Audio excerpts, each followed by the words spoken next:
esteemed Indian Prime Minister Narendra Modi is celebrating a significant victory in the country's parliamentary elections. However, in reality, the Prime Minister and his loyal supporters, in fact, have absolutely nothing at all to celebrate or be happy about. Yes, Narendra Modi, who is the current Prime Minister of India and the leader of the Bharatiya Janata Party, BJP, is likely to retain power in India and become the first Prime Minister since Jawaharlal Nehru to remain in power for such an extended period of time. He has also focused on economic reforms and a strong stance on national security. Nevertheless, the ruling party failed to secure a majority in parliament for the first time in history in Narendra Modi's long and illustrious career, not only as a national leader, but also as a respected and influential regional politician. Now, the Prime Minister's party will need the support of its allies in order to successfully govern. The expectations Narendra Modi had for these parliamentary elections related to strengthening his position and increasing the presence of his supporters in parliament were not met. The hopes for reducing the role of the opposition were not realized. On the contrary, the opposition alliance India may not claim power, but at the very least, it can be a serious alternative to the ambitious plans of the head of government.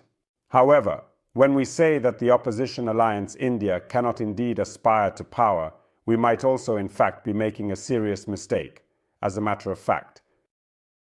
Yes, of course, indeed, representatives of all regional parties that are currently part of the coalition with the Prime Minister are now claiming that they will support him.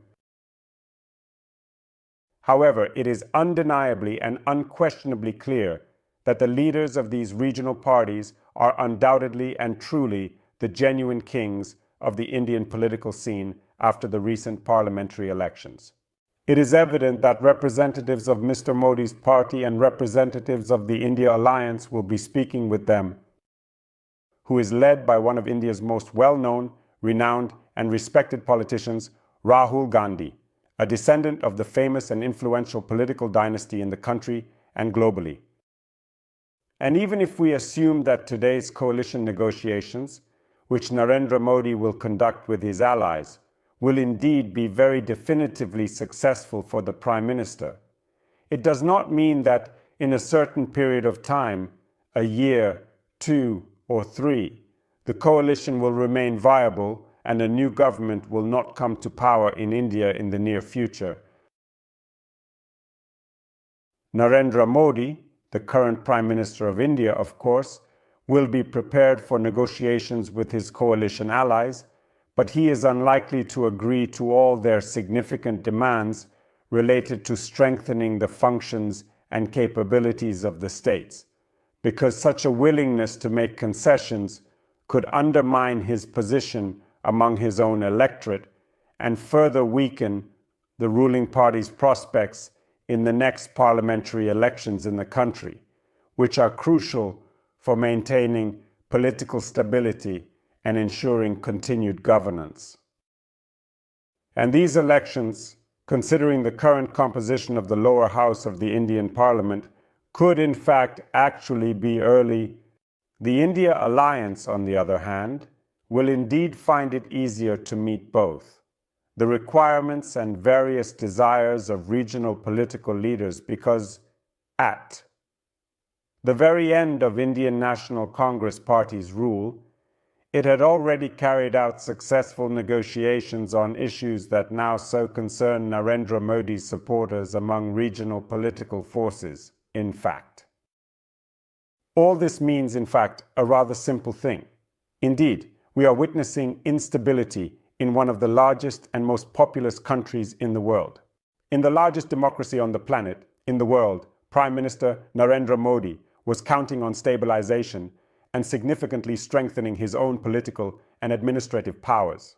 Instead, for the remainder of his term, which is expected to be quite challenging, he will have to struggle for power under rather challenging conditions. And this instability in India, of course, will undoubtedly be immediately exploited by its opponent. India has a complex and complicated relationship with China. China now perceives India as its main competitor in the global south, especially in various domains. Of course, it is extremely important for Beijing that India's development as a political and economic competitor to China is interrupted, so India does not have the opportunity to get closer to the United States and other Western countries, so that it could not become a competitor to China in any possible way or conceivable manner on the political stage. Narendra Modi was one of the few politicians who openly told Russian President Vladimir Putin after the attack on Ukraine that our time is not a time for wars. And undoubtedly, of course, indeed, the task of both Beijing and Moscow is definitely to deprive India of an independent voice, promoting instability and turbulence in that country. The results of the parliamentary elections in India indeed create significant opportunities for the leadership of China and Russia, and I have no doubt that even now, in the offices of the heads of the special services of these various countries, they are meticulously working on a comprehensive plan to increase this turbulence and complexity in development. A stable India might be needed by the West, needed by the USA in various ways and forms.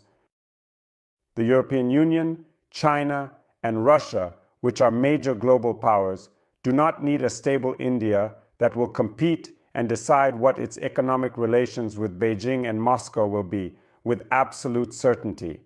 This is a crucial aspect of international relations. Thank you. Stay tuned to this channel and please subscribe to it and definitely help it grow. Good luck.